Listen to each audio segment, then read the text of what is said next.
Going Public with Your Faith. It's a series in the Gospel of John.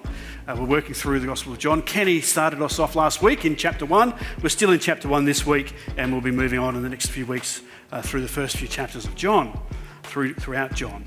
But why are we taking a series called Going Public with Your Faith? Why would we do this? Well, let me explain very briefly that it's just 6 weeks until Easter. And Easter is one of the key opportunities we have as a church to invite friends along to church.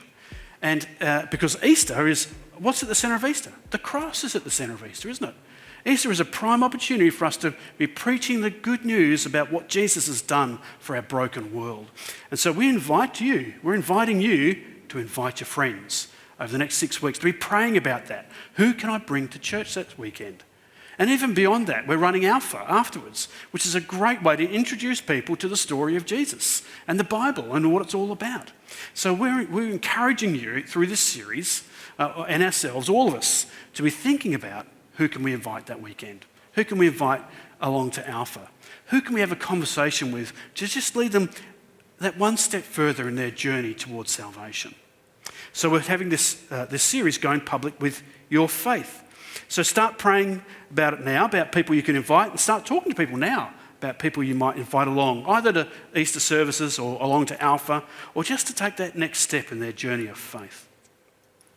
I want to start with a story about a time when, back in 2015, when I was working with Operation Mobilisation, and I was in China, visiting China, and I was with my host, a missionary there, and he'd introduced me to a local pastor. And we were on a ferry crossing a river together, and it was packed. It was shoulder to shoulder packed, standing room only. And so it was my host and myself and this pastor who actually didn't speak very much English, as I recall. But it was busy, people on the way to work or going about their business and crossing the river on this ferry. And all of a sudden the pastor just slipped away through the crowd, and I watched as he moved on, and he found this young person, a university-aged person. And they sat down together and they began to speak very quietly. Couldn't hear what they were saying, but they were chatting to each other. And my host said to me, "He's always doing that." I said, "Oh, what's that?" He said, "He's inviting that young person into the community of his church." You see, this pastor had graduated Bible college, and from nothing, he had planted a church of hundreds of university students. Hundreds of university students. And this is how he'd done it. Just by approaching people in the street or in public, having a quiet conversation with them and inviting them into community with other people. And he'd launched this church, or grown this church to hundreds of university students. They'd bought a couple of apartments in an apartment block, and they'd knocked out all the walls in these apartments, and so it was just one big open space, pretty much half the floor. That was their church. That's where they would meet. And that's risky, right? It's China. This is a country where non-government churches are illegal. This is a country where they actually demolish churches. It's a country where you can be put in prison for being a Christian. So it's risky. It was risky for him to have that conversation.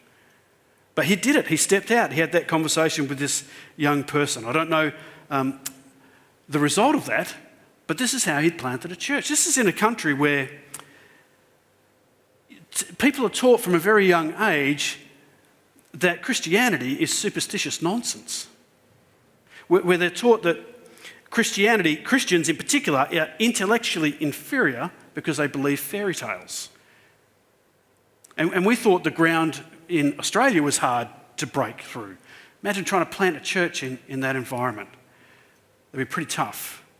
But this pastor chose to say yes when the Lord prompted him to speak to a young person. And faithfully over time, he reached many hundreds of students and built a church that way. And that's all it takes, isn't it, folks? It just takes for us to hear the Lord and then say, yes, I'll step out and take a risk and speak to that person and to share our faith. And so John the Baptist, from our reading today, he was someone who never missed an opportunity to introduce people to Jesus Christ. Some responded negatively, but more importantly, enough people responded positively for John's ministry to have an impact for centuries in so many lives. Today, there are Christians across the world because of the ministry of John the Baptist because he took the time and took a risk to introduce people to Jesus. Caitlin read for us earlier from John 1, and on this occasion, John the Baptist was standing with two of his friends. He saw Jesus walking by and he said, "Behold, the Lamb of God." And as a result of that, these two friends began to follow Jesus. One of those friends was Andrew, and the other one's not identified. It was probably John, the one who's named, the book's named after, not John the Baptist, but the Apostle John.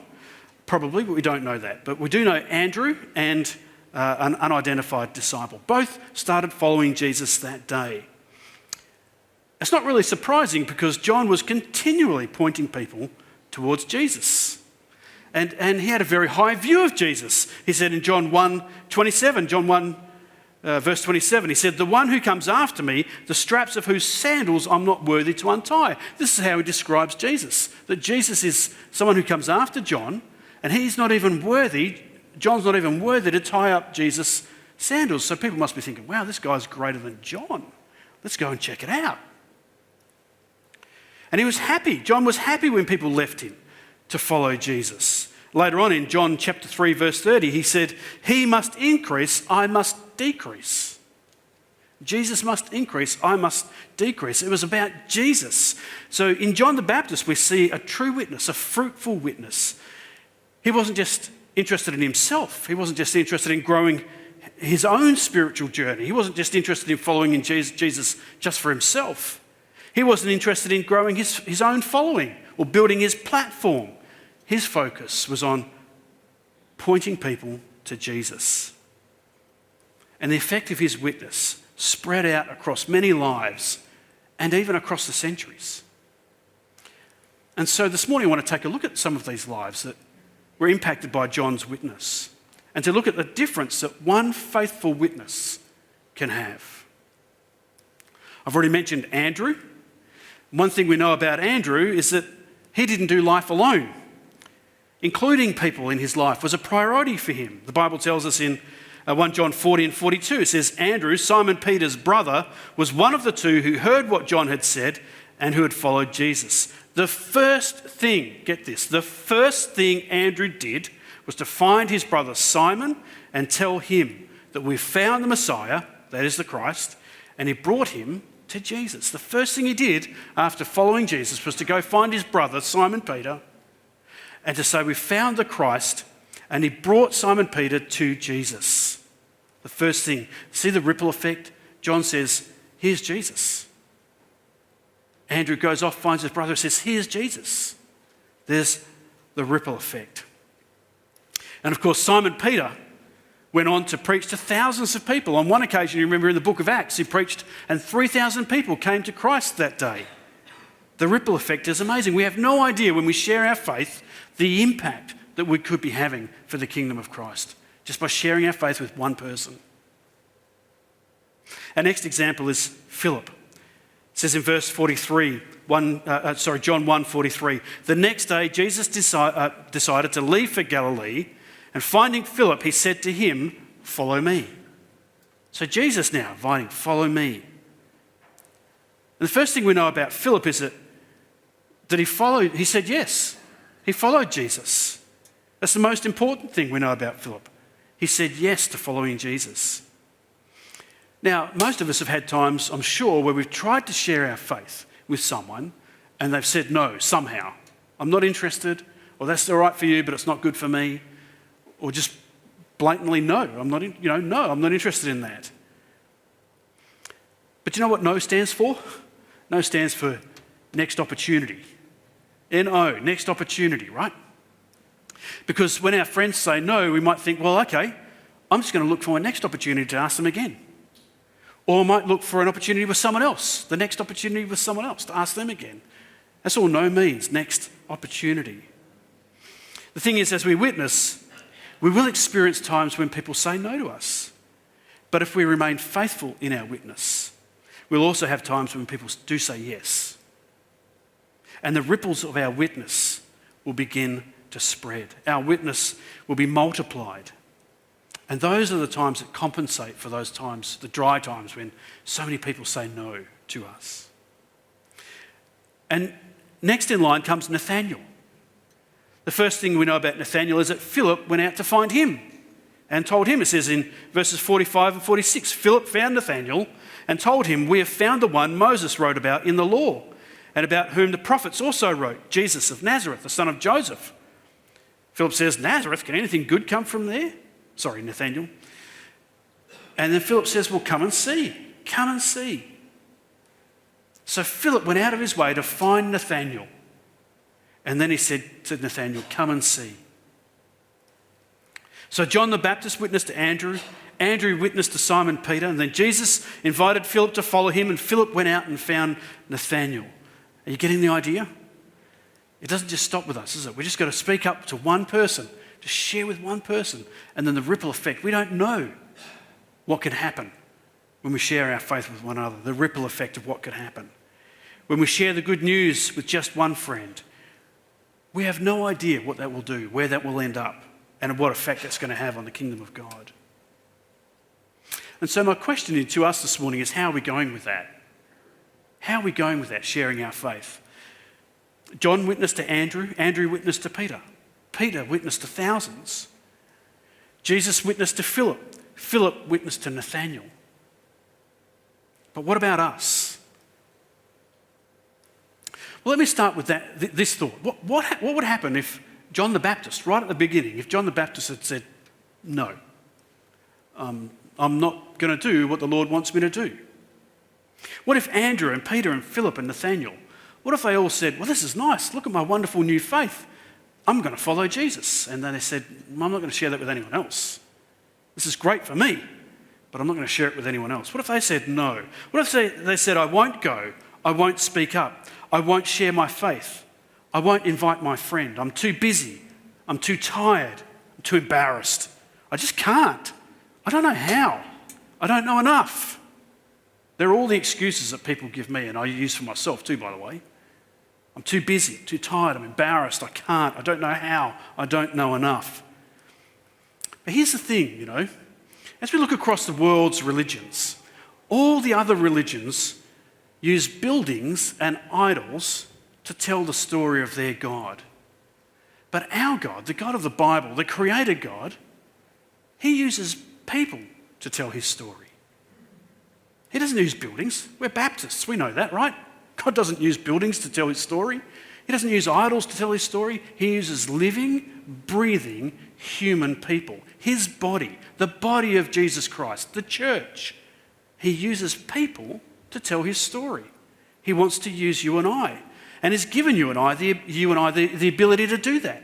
And you might think, "Well, I don't have the ability to share my faith. I don't have the ability to make an invitation to tell people what the Lord's done for me. I'm too scared. I'm too tired. I don't know how." But you know what? I want you to have a look at 1 Peter 2 verse 9 with me, because God has placed in every single one of us the ability to tell others the good news. The Bible puts it this way, 1 Peter 2 verse 9. It says, "You are a chosen people, you are royal priests, a holy nation, God's very own possession," and here it is, "as a result, you can show others the goodness of God. For He called you out of darkness into His wonderful light." Because you are a chosen people, because you are a priest of Christ, because you are a holy nation, because you are God's possession, He's placed in you the ability to show others the goodness of God. You have that ability to show others the goodness of God. It's a God-given ability to show others the goodness of God. And what does that mean? What does it mean to show others the goodness of God? Well, it tells us here in 1 Peter 2 verse 9. He called us out of darkness into His wonderful light. Tell people how God has called you out of darkness into His wonderful light. What did He do for you? And He might do that for you every day. I was saved out of darkness into a wonderful light. But you know what? I've gone through all sorts of stuff in my life, and He called me out of the dark place of that into His wonderful light. How is God at work in your life, calling you out of darkness into His wonderful light? That's how we can tell others about God's goodness to us.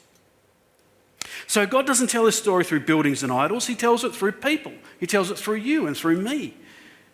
Yet so often we tell Him, "No, I'm not going to allow you to tell your story through me." And, you know, we bemoan the state of the church in Australia, don't we, sometimes? We think, well, the church is on decline in Australia.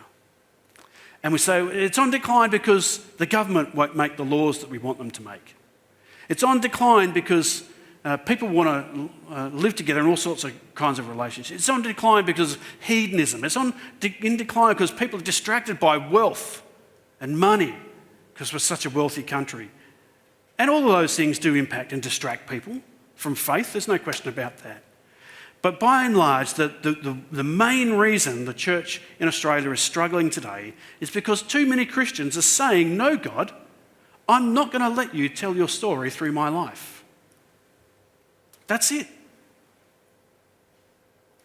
I don't want that to be us. I don't want that to be Rivo's story. Let's not be a place where we're not willing to allow God to tell his story through our lives. Let's be the kind of church that is telling God's story every day to the people around us, telling the wonderful things he's done for us every day. God wants to tell his story through you and through me, through his people, through his church everywhere across the country. And so we look for those moments where we can relate to people. And we're all different. We all relate to people in different ways, don't we? Some of us like riding bikes. Some of us enjoy running. Some like arts and crafts. Some like music or reading or gardening. And we can connect with people on those, with a shared experience through that, can't we? I was telling the first service there, you guys remember Mike Bullard, the pastor here a few years ago? Well, I go riding with Mike every now and then, and I call into his house, and if you know where Mike lives over there in Willerton, his front yard is a virtual farm. He's turned it into a veggie patch, and it's just overgrown with corn and peas and tomatoes and all sorts of stuff. And he gets really excited and animated when he tells you about his farm in the front yard. But you know when he gets most excited? It's when he says, you know what? My neighbours all crowd around here and they just want to know what's going on.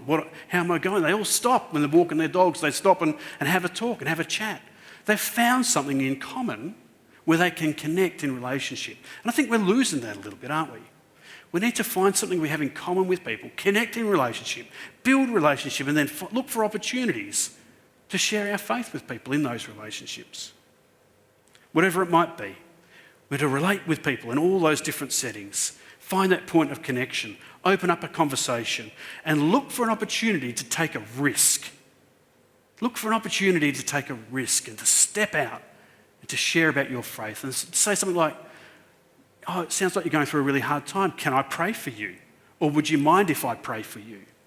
Or it sounds like you've got some really deep questions. Would you like to read the Bible with me? Or can we talk about this again at another time? Can we, I'm willing to listen. I want to open up and I want to be there for you. I want to hear. I want to listen to what's going on in your life and to serve you and to help you, pray for you. And look for those opportunities to take a risk and to step out. Steve Carter is a Christian author, and he uses this word risk as an acronym to help people understand what it means to be a witness. And I want to have a look at this now, the word risk. There's 4 parts to it, obviously. R-I-S-K. It's going to come on the screen in just a moment. If we could have that word up on the screen. Thanks. It's coming. Excellent. Thank you. There it is. R stands for rescued people, rescue people. Rescued people, rescue people. You've experienced the grace of God. You want to share it. A friend shared the good news with you. A rescued person shared the good news with you so that you could be rescued. When I was 15, I had a 19-year-old youth group leader, and he took the risk. He saw something and he took the risk of including me in his life.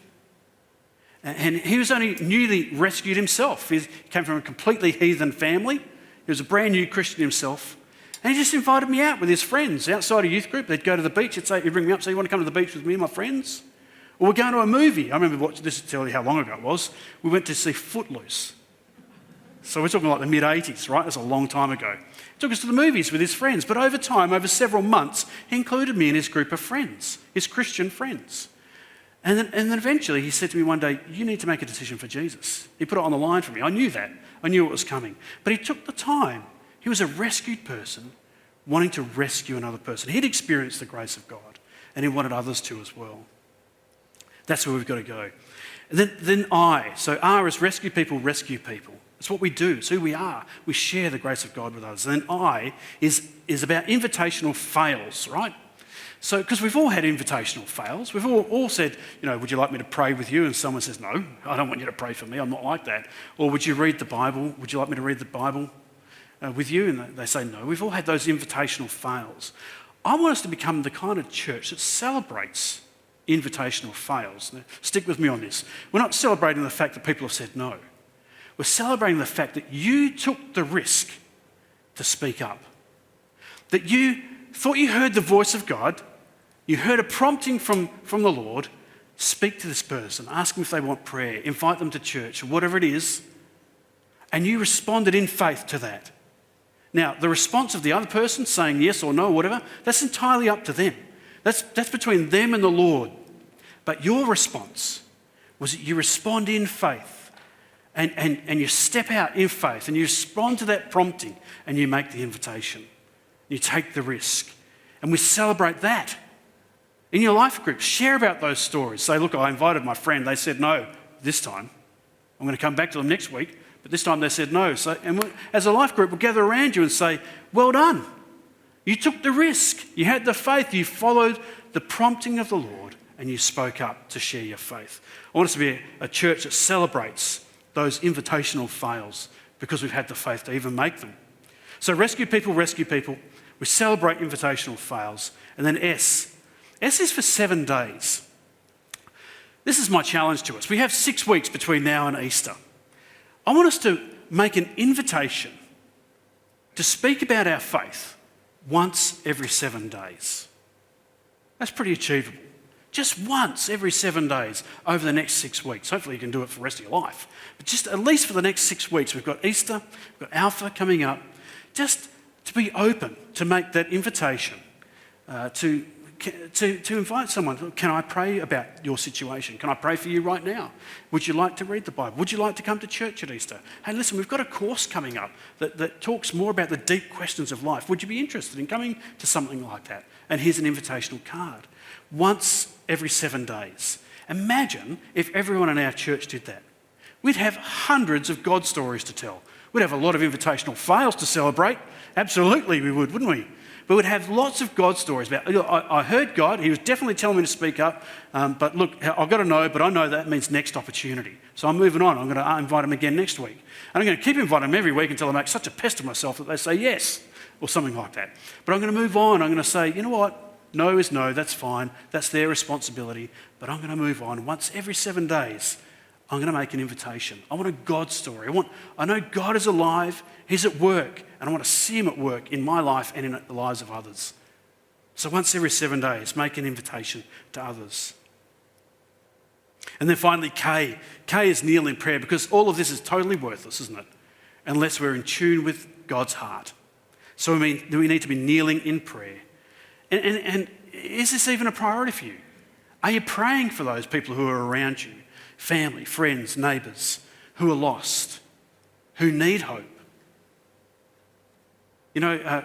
With war in Europe and the pandemic here, there's so much going on, isn't there? There's so much to stress us out, just on top of the normal life stresses. Are we praying for people as they're processing all that stuff? Praying for one another? Praying for each other as we reach out to our friends, and praying for the lost people around us. Pray, God, give me an opportunity to make an invitation. I think God wants to answer prayers like that. God, give me an opportunity to make an invitation. It takes faith to pray that prayer. I think he wants to hear those kinds of prayers, and I think he takes joy in answering those kinds of prayers. Will you take a risk? Will you be a rescued person who's rescuing others? Will you celebrate invitational fails? Will you make an invitation once every 7 days? Will you kneel in prayer and take a risk? I want to finish with this story. One day, many, many years ago, I was riding my bike with Jody and some friends along the Swan River. It was a long time ago, because Jody doesn't ride a bike these days, right? Not anymore. So it was a long time ago. I got her out on a bike. We were riding along the Swan River. And Jody and I were taking a rest on a bench by the river. And the friends we were with took it on themselves to ride out on a jetty close by. There was a jetty just nearby. They're riding up and down there, and every now and then they'd put a foot out and try and push each other off the jetty, as you do. And they're having fun. But up and down the footpath on the shore, there was a young boy, and he was watching our friends do this, and he was riding a bike, and this bike was way too big for him. Like, it must have been his mum's bike or his dad's bike or something. The handlebars are here, and he's standing up, couldn't even sit on the seat, riding this bike up and down and wobbling and turning around and then back around. He's watching our friends out on the jetty, and he thinks to himself, that looks like fun. So what does he do? He rides out onto the jetty. He's wobbling along on this big bike over the wood panels, and it's sort of bumping along. Rides out to the end of the jetty, and I said to Jody, that doesn't look good.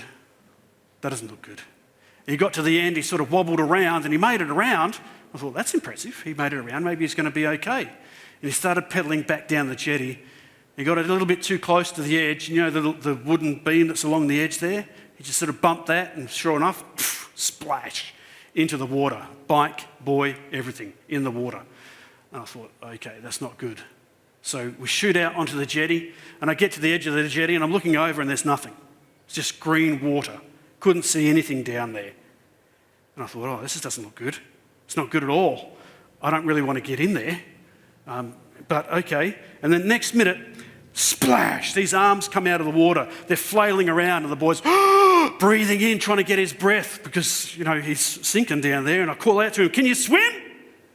He says, I said, can you swim? And before I knew it, it sunk down again. And I thought, oh, he obviously can't swim. What am I going to do? Because I did not want to get in the water. And I'll tell you why I didn't want to get in the water.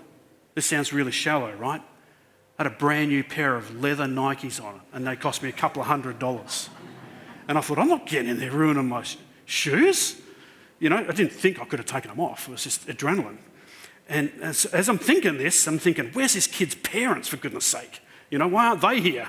And as I'm thinking, there's nothing down there. And all of a sudden, splash, up comes his arms. He takes a breath, takes another breath. And I said, can you swim? And nothing.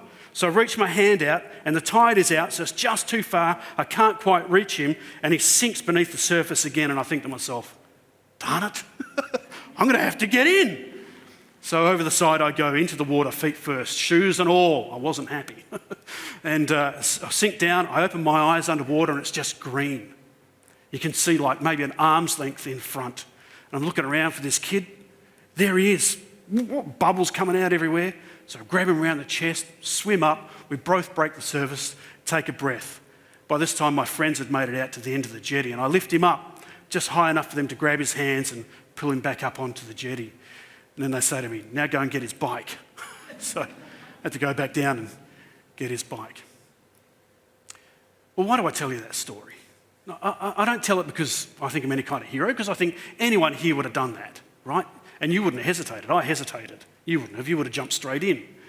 And you would have been smart enough to take your shoes off first, right? But why do I tell you that? I tell you because we're surrounded by people who are riding bikes that are too big for them. They're riding the bike of debt, too much debt. They've got themselves into debt and they can't ride it. They've got themselves into a relationship that's too big for them to handle on their own, and they're sinking. Or they've got doubts that are so huge that it's sinking their faith. We're surrounded by people who are riding these kinds of bikes that are too big for them, and they're sinking, and they're drowning. And as we stand on the pier and look over the edge into the dirty water of our world, because it is a dirty water, isn't it? It's a broken world. And we look down into the dirty water of the world, we have a choice to make. Will we stand there and look over and say, can you swim? Can you swim?